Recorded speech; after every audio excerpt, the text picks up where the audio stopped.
What's going on, YouTube? It is a special day today, a day I've been waiting for about a month now, where I get access to another e-bike. There you go, the LectricXP. My father's in town, that's his bike, so I finally get the chance to try it and to see it side by side with my fiance's Rad Mini Stepthru and kind of compare the two, because I think they're very similar, and there's probably a lot of folks out there that if you're considering buying an e-bike and you want a mini smaller bike, a 20-inch wheel bike, then you're probably looking at these two, and there's a pretty drastic price difference between the two of them. So I wanted to, since I'm fortunate enough to have access to both of these bikes, I wanted to try to put some useful information out there to you. That's one of the goals of my channel, to add some useful user experience or user content about e-bikes and motorcycles into the YouTube world. So I have created a list. I sat down earlier today with these bikes side by side. I went through them front to back and made a 2-page list of differences between the two bikes, things that I wanted to point out, and I'm going to try to be as objective as I can and just point out the differences and not, explain which one I think is better or worse or why. I'm going to leave that up to you. So I'm just going to point out all the differences between the bikes. You can decide at that point which option you think is better. So let's go through these two front to back and I'll show you what the real differences are. Okay, first, well, let me just give you a quick walk around. So here is the 2020 Rad Mini Stepthru. This is the one I bought for my fiance. It's a nice looking bike, pretty sharp. This is the bike my father bought. He bought a LectricXP. Again, a 2020, he just got it a couple weeks ago. Again, it's a pretty nice looking bike as well. I don't represent either of these companies, so I'm gonna, like I said, try to give you just an objective list of the differences, and you can pick which route you want to go. There's a couple things on here that, that bag doesn't come with it, of course, and he put these funky mirrors on. I'm not sure how those work, but right off the bat, I'm gonna talk about the tires. So when you get a Rad Mini, you get Kenda tires on it with K-Shield. They are not 4 inches wide, they're 3.3, it says. So they're a 20 by 3.3, whereas the electric bike, their CST is the brand, they're 20 by 4. So they're slightly wider. Honestly, up close, you can't really even notice the difference. It doesn't look that much wider, but the Rad is just a touch narrower. The TPI rating on the Rad is 30. I could not find a rating on the tire, the TPI rating on that CST tire. I have no idea. I tried looking it up, couldn't find it. And I don't know if there's any shield inside there, like the K-Shield on the Rad one. The tread patterns are certainly different. These are pretty grippy. They're not like knobby. I don't know, they're tough to describe. It's a pretty cool pattern though, I like it. These aren't bad either. I mean, this is kind of a more of a knobby look to it. I'm not sure which would be better off-road, on-road. They're probably very similar. I think the Rad's tread pattern actually goes further down the sidewall than the electric one does. This looks like it has an extra row there. So the tires are different. The Rad bike has that silver reflective stripe on it. The electric one does not. Up front, another difference is the disc on the disc brakes. So the electric is 160 millimeter and the Rad is 180. So it's a bigger disc on the front. Stopping power, I didn't notice a major difference. I did ride this briefly down the street, but the Rad does have larger disc on the front. Excuse the cicadas. Those insects ruin all the audio on all my videos. The next thing I'll say is, of course, the headlight. The headlight on the XP is, it's smaller. Not crazy smaller, but it is smaller than the Rad headlight. The electric's wires are bound together. The Rad's are not, they're just kind of loose, dangling everywhere. Also note that the electric, the wires go underneath the bike, right here, whereas the Rads go into and inside the frame. They go in here, so they're all hidden from their back. But the electric, theirs are all exposed, all the wires are exposed. So easier to get to, anyway. Guess it comes down to your personal preference there.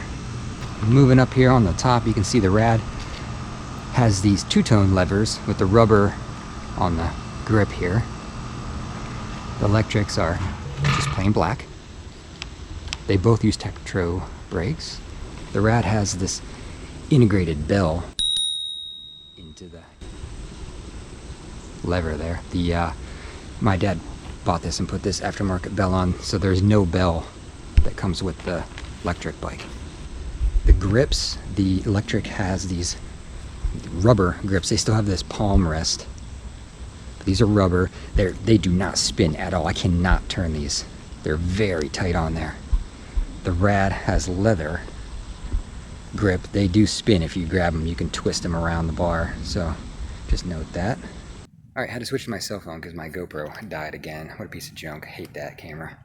But back to the list of differences. We've got the menu buttons here. That's pretty similar. Here's the Rads. It's up arrow, down arrow with the mode button. Over here, same similar thing. Up arrow, down arrow, and mode button down here. The Shimano shifters appear to be absolutely identical, as well as the throttle. Over here on the Rad, identical shifter, same throttle it appears. I will point out that the bar width is different. So from end to end on the Rad is going to spec out at 25 inches, and then end to end, bar end to bar end on this is going to come out at 23. So they are closer together and more narrow on the electric bike, depending on what you want there. The bar thickness is different. The Rad's bars are thicker, for sure, than the electric bars. They're much thinner. So it's a thinner and narrower bar. Let's move around here to the front fork. This is another, I would say, bigger difference. So the Rad fork has a front suspension with preload adjustment and a lockout. So you got the lockout here on this side, just the preload over there. It's a beefier design. The electric doesn't have that. There's no front suspension on the bike here, just the straight bar. So if you're looking for suspension, the Rad has front, no rear. Neither bike has rear, and the electric doesn't have any front. Also up front, I'll point out that the Rad has a quick release for the front wheel. The electric does not. Maybe someone can explain this difference to me as well. The spokes on the electric bike come out closer to the edge, where the Rad spokes kind of merge into the center. I don't know if that's just an aesthetic thing or if that's a functional thing. I don't know. I'm not a bike guy. I'll point out that the Rad has this mounting thing here for front racks that they sell on their website. The electric does not have any kind of mount there for any front racks. Next, we'll move on to battery placement. So for the electric bike, the battery is inside here. To get the battery out, you got to release it and begin to fold the bike to open this thing up. And the battery's inside. You push a button to release it and pull it out. So it's certainly more difficult to get out. But there's a port on the other side where you can just plug and charge the bike, through this port right here. So you don't even need to take it out of there. You can charge it with the battery inside the bike. The Rad bike, your battery's right here. Slides in and out. You just unlock it from the bike using the key. And you can take it in and out. Or you could charge this on the bike as well if you wanted to. So if you're, a person that wants to take your battery in your house or in your office, it would be easier to do it with the Rad than the electric. Another interesting thing is the key placement. So you can see on the electric bike, the key is underneath here. So you have to put this in and turn it to turn the battery on or to unlock the battery from inside the frame. And the key must remain in as you drive the bike. On the Rad, your key, of course, goes right here. Does not need to stay in when you ride. I'll point out the electric has this integrated handle into the frame, useful for picking up the bike. The Rad really doesn't have any, lifting points. There is a handle underneath the rear seat. That is not the stock seat, I should point out. This was the stock seat. fellow plush, and it has a handle there on the back. But there's no handle on the frame on the Rad. Now back to battery. So on the Lectric, your battery's at a 10.4 amp hour. The Rad's is a 17 amp hour. Their websites say the Lectric goes 25 to 50 miles on a charge. Rad says up to 45 plus. You know my feelings on range. It's completely based upon how much the rider uses the throttle and pedal assist. So you're gonna have to try that all yourself. The controller placement on the Rad, it's right here behind the battery. In the Lectric bike, it is actually inside the frame. You open up the frame, and then you have to take out 4 bolts if you actually want to see the controller. So, I guess harder to get to, but also maybe more weatherproof. You know, you're not going to get really any water on your battery or your controller because they're completely enclosed inside the frame. So, if you live in a wet area, maybe that's a plus. Regarding seats, this is the seat comes stock on Lectric. It's branded Lectric. It's very, very squishy and soft. It's spring loaded. You got the springs there in the back. I showed you the Rad seat before. It's this one. There's no springs in it. It's pretty firm.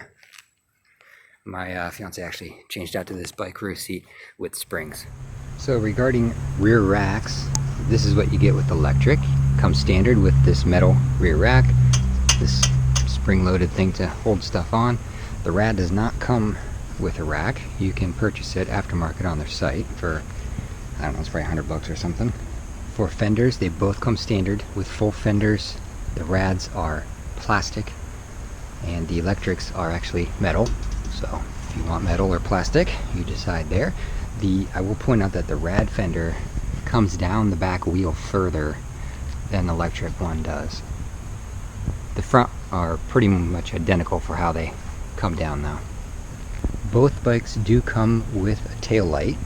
See, Rad's right there, and then the Lectric is at the back of the rack. The Rad's tail light has a brake function. When you pull the brake lever, the light lights like a brake light. The Lectric does not do that. It's a tail light only. There's no brake light.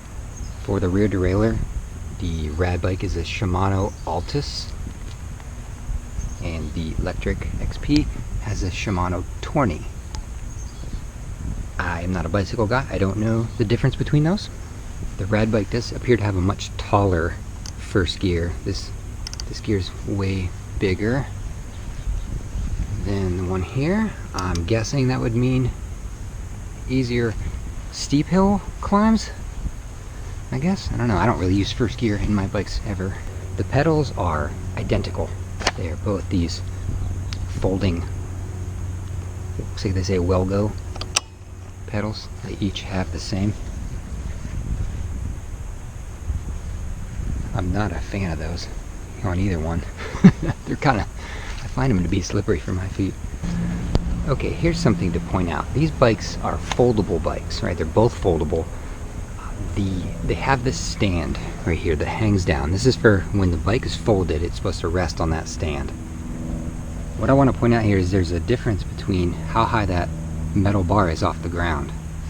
So on the Lectric bike, from the ground level up to that bar is 8 inches of clearance. Over here on the Rad bike, it's 5 inches, so it's 3 inches shorter. Now, I do want to point out though that this is the regular Lectric Mini. That is a step-through, so if you had a step-through Lectric, they might be identical. I don't know, I don't have access to that bike. The kickstands on the Lectric, it is a metal kickstand, very long and straight. The Rad's kickstand, it looks shorter or stubbier. It's probably the same length. It's just they're both metal. This one's aluminum. It has a wider plastic foot on it. Now I did measure the height to the handlebars from the ground to the bar on the LectricXP was 43.5, and the Rad was 42.5. So it was 1 inch shorter on the Rad going up here from bar level to ground level. pretty, I mean, virtually identical. You can adjust the height of both handlebars. They're both very tall though, even at the lowest setting. Here is actually a pretty major difference that I'm going to point out between these two, and that is the seat height. When they're both in their lowest setting, they're virtually identical. They're about a ½ inch apart. From ground to top of the seats, about 30 to 30.5 inches on each bike. However, when you put these seats to the max allowable ride height that's indicated on the seat post, the Lectric is much, much, much taller. The Rad is currently sitting at its maximum seat height, where it says don't put it up past this line. The Lectric's not. The Lectric's not even close. So let me put this up. Okay, there you go. I raised the Lectric seat to its maximum allowed ride height. I mean, holy cow. That's crazy looking. You gotta be 9 feet tall. I tried getting on it earlier. I couldn't even get on it. I'm 6'1", and I couldn't even get on it. It goes up so high. And you can see the little chart right here. So 10, and then all the way down to 1. That's the tallest you're allowed to put it. And I measured it out. It's a full 6 inches higher that seat goes. So if you're a really tall person, like I'm 6'1", consider myself to have, kind of a lankier build, longer legs, and I ride the Rad Mini at the max seat height that it suggests. And I wish it was another inch higher, honestly. The Lectric, I mean, wow. You can get that sucker up in the air. I would never ride it at the max. So that's a pretty major difference. I would say, I guess, the Lectric's gonna accommodate some much taller riders. The max seat height on the Rad was 37 inches. Max seat height on the Lectric was 43. Cicadas are starting to get loud. So the Rad comes with water bottle mounts. Lectric does not. I couldn't find any water bottle mounts on there. Just so you know, I know a lot of people carry their bike lock in that mount. So if we move up to the screens, here's your Rad Power Bike screen. Turn it on. You can see it gives you your battery indicator, your odometer, speedometer, the pedal assist, and the watts is what's on your main screen. There is not a lot of settings to mess with in here. But first let me show you what the electric one looks like when you turn that on. Okay, so there you go. I would say that these are larger, more readable numbers for sure. It's a vertical screen as opposed to the horizontal. Same stuff, battery, speed, pedal assist, odometer, so giving you virtually identical information. These are larger digital letters, or digital numbers though. I will point out that the battery indicator has a lot more segments, so maybe it gives you a more fine indication of where your battery level is. This has what, 5 blocks, and this one has, God, probably 8 at least. Let's jump really quick into the Rad's menu. So you hold up and down, and you get into these settings where you can set the wheel size, you can set the kilometers per hour, a max of 40. I don't know what that setting is. Mile per hour one, and you're back to the beginning. That's all you get. Okay. So if we jump into the Lectric's menu settings here, it gives you a lot. P1, P2, 3, 4, 5, 6, 7. It goes through a ton of different adjustable settings, and the bike comes with a manual to tell you what each setting does. So if you like customizing the settings in your bike, this electric bike is going to allow you to do a lot more of that. If you want to just jump on it and ride and not worry about that stuff, then either bike is fine. Note that the Rad bike maxes out at 40 kilometers an hour on the top speed. The electric bike maxes out at 45. The settings will go much higher. It'll go all the way up to 100 kilometers an hour, but it tells you in the manual that the bike will not recognize anything over 45. So that's still 5 kilometers an hour difference between these two though. You can set this one a little higher, and that's, I guess, because this is classified as, it ships as a class 2, but you can program it to be a class 3. You can't program the Rad to be class 3. Something to point out here on the electric bike, when you toggle with the menu, this bottom, it goes from odometer to trip A to volt, but it gives you battery voltage and also current. It doesn't give you the watts, it gives you current. So I'm not exactly sure how you figure out your watts, and I think that's time that the screen's been on, maybe? Times out after like 10 minutes.